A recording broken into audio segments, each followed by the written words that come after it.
نویت سنت الاعتکاف فرمان آخری نبی صلی اللہ علیہ وآلہ وسلم، تم جہاں بھی ہو مجھ پر درود پڑھو، تمہارا درود مجھ تک پہنچتا ہے۔ صلو علی الحبیب صلی اللہ تعالی علی محمد صلی اللہ علیہ وسلم۔ آج خوش نصیب اعتکاف کی سعادت حاصل کریں گے، اور اعتکاف کی نیت غروب آفتاب سے پہلے کرنا ضروری ہے، سنت اعتکاف کی۔ اللہ پاک ارشاد فرماتا ہے وَأَعْهِدْنَا إِلَىٰ إِبْرَاهِيمَ وَإِسْمَاعِيلَ أَن طَهِّرَ بَيْتِيَ لِلطَّائِفِينَ وَالْعَاكِفِينَ وَالرُّكَّعِ السُّجُودِ۔ ترجمہ کنز العرفان۔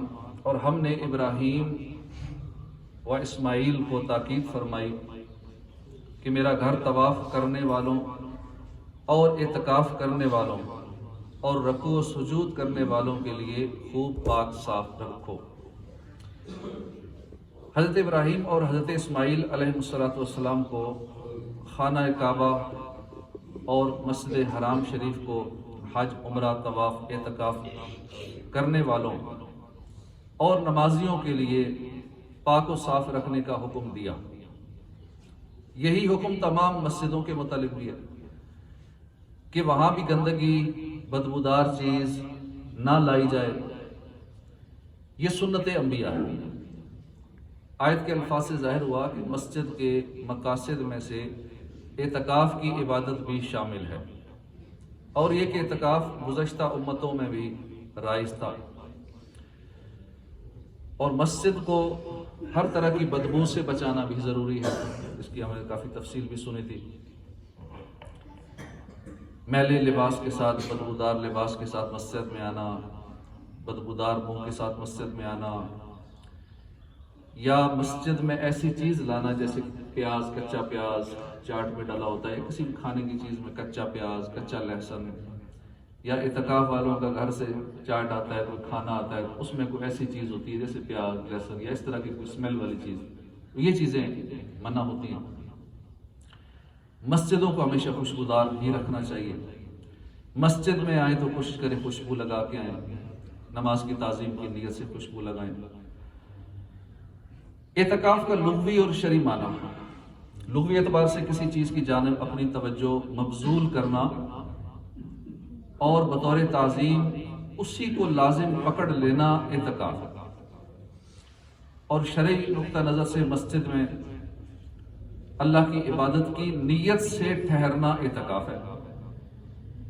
ماہ رمضان کے آخری عشرے کا اعتکاف سنت مؤکدہ علی الکفایہ ہے، یعنی اگر شہر یا محلے میں کسی ایک نے کر لیا تو سب مطالبہ سے بری الذمہ ہو جائیں گے، اور اگر کسی نے بھی نہ کیا تو پھر سارے گناہ گار ہوں گے۔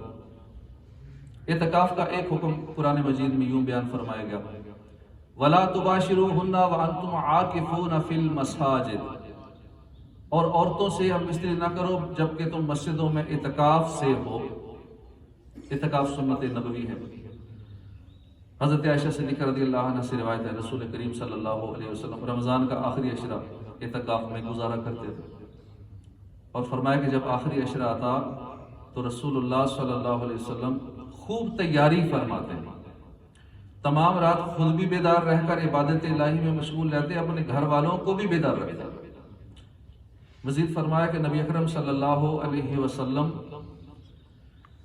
رمضان کے آخری 10 دنوں میں عبادت الہی میں جو محنت فرماتے اس کے علاوہ میں اتنی محنت نہیں فرماتے تھے۔ یعنی ہمیں یہ جو ابھی آخری عشرہ رہ گیا، آخری 10 دن ہے، اس میں پہلے سے بھی زیادہ عبادت کرنی چاہیے۔ پہلے اگر سستیاں تھیں اب وہ ختم کر دینی چاہیے۔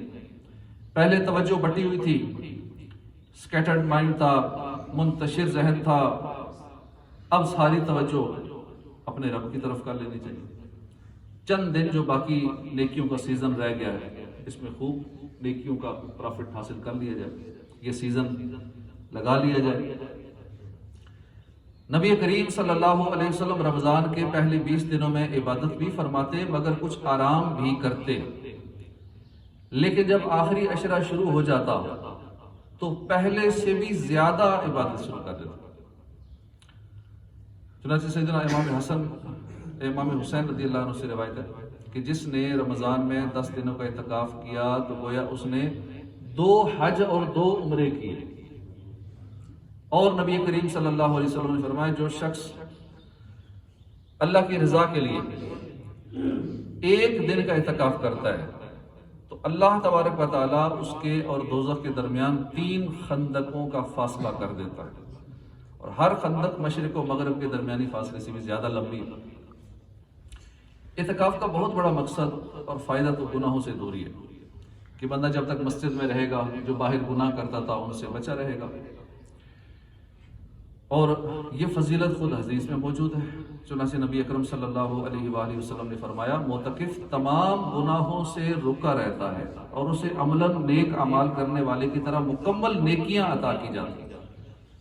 معتکف یہ ذہن میں رکھے کہ اعتکاف کا سب سے بنیادی مقصد اپنے آپ کو عبادت الہی، نوافل، تلاوت، ذکر و درود اور مجاہدہ و مراقبہ میں مشغول رکھنا، یاد الہی سے غافل کرنے والے ہر عمل سے خود کو دور کر لینا، جسے قرآنی الفاظ میں یوں کہہ سکتے ہیں وَاذْكُرِ اسْمَ رَبِّكَ وَتَبَتَّلْ إِلَيْهِ تَبْتِيلًا، اور اپنے رب کا نام یاد کرو سب سے ٹوٹ کر اسی کے بنے رہو.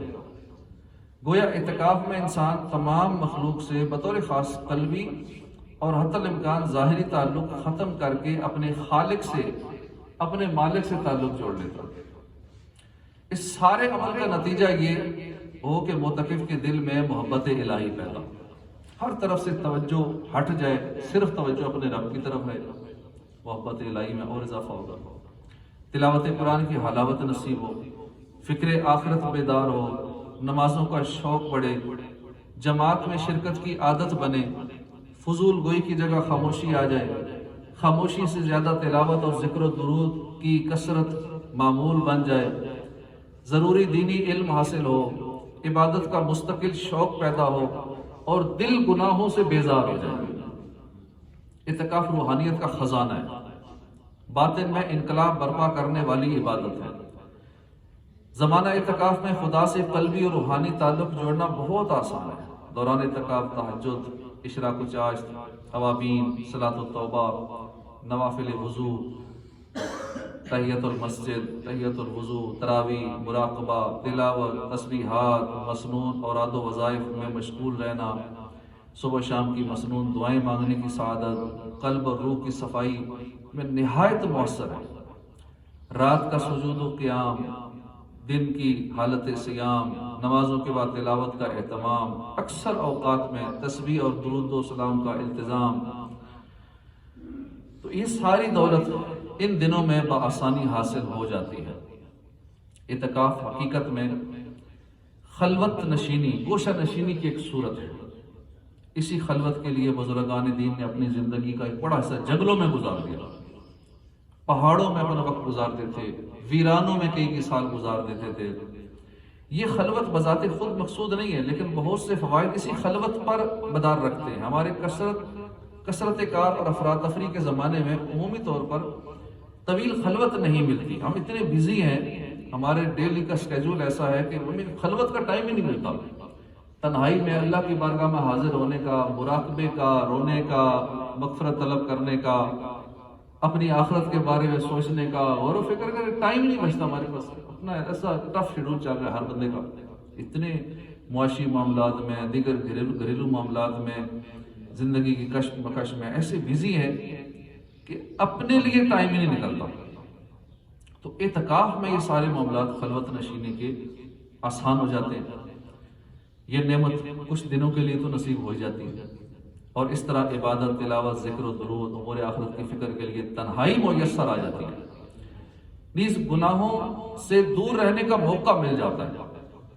معتکف لوگوں کی طرف سے پہنچنے والی برائی، بد اخلاقی، لڑائی جھگڑے سے بچا رہتا ہے. لوگ اس کے شر سے محفوظ رہتے ہیں. یعنی اگر بالفرض کوئی ایسا بگڑا ہوا بندہ ہے جو آئے دن لوگوں کو ستاتا ہے، تنگ کرتا ہے، اپنی زبان کے ذریعے دل آزاریاں کرتا ہے، کم از کم اس کی وجہ سے 10 دن کے لیے لوگ تو بچے رہیں گے اس کے شر سے. اور یوں معتکف حقوق العباد ضائع کرنے سے بچ جاتا ہے. عبادت میں خشوع، یکسوئی، توجہ الی اللہ نہایت مفید ہے اور عبادت کے بنیادی مطلوب اور آداب میں سے۔ اعتکاف کی صورت میں جو خلوت نصیب ہوتی ہے اس میں کامل توجہ، مکمل انہماک والے آداب بجا لانا یہ آسان ہو جاتا ہے۔ مزید برآں اعتکاف میں عام زندگی کی جلوتوں سے زیادہ عبادت کا وقت ملتا ہے اور یہ مسلسل محنت عبادت پر استقامت کا ذریعہ بنتی ہے۔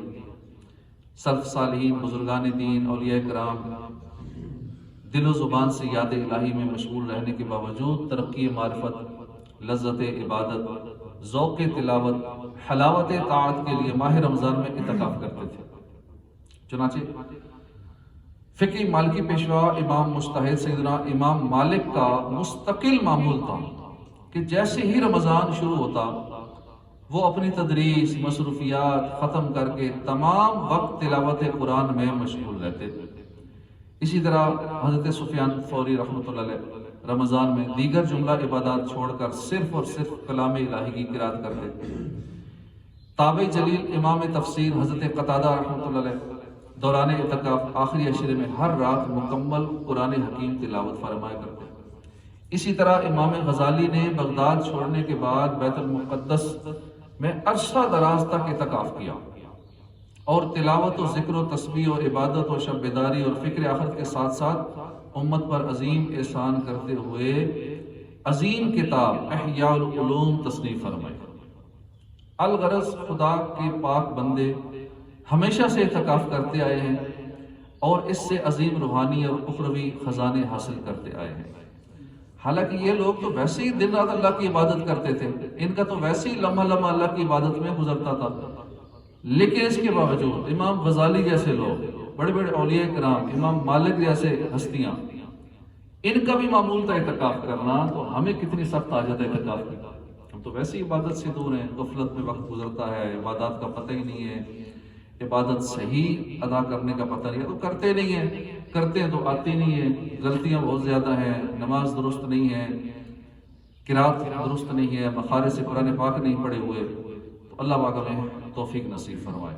اور اعتکاف کا موقع مل رہا ہے، سنت اعتکاف آج ہی ہو سکتا ہے، پھر یہ موقع سال بعد ہی ملے گا۔ ہاں، نفلی اعتکاف تو جب چاہیں کر سکتے ہیں، جب بھی مسجد میں داخل ہوں نویت سنت الاعتکاف کی نیت کر لیں، لیکن یہ جو سنت اعتکاف ہے یہ موقع صرف آج مغرب تک ہی ہے، اس کے بعد یہ چانس پھر اگر زندگی رہی تو اگلے سال ملے گا، پتہ نہیں ہمیں رمضان نصیب ہو یا نہ ہو۔ کوشش کریں جس سے ہو سکے وہ اعتکاف کی سعادت حاصل کر لے۔ جس کی شرعی مجبوری ہے، چھٹی نہیں ملتی، کام کاج کے معاملات ہیں، دیگر مسائل ہیں، وہ ایک الگ میٹر ہے، لیکن جن سے ہو سکے کوشش کریں کہ شاید زندگی کا آخری رمضان ہو تو یہی سعادت حاصل کر لی جائے۔ آخری 10 دن اللہ پاک سے مغفرت طلب کرنا، عبادت کی عادت بنانا، یہ سارے معاملات تاکہ ہمارے لیے آسان ہو جائیں۔ اللہ پاک توفیق عطا فرمائے۔ صلو علی الحبیب صلی اللہ تعالی علی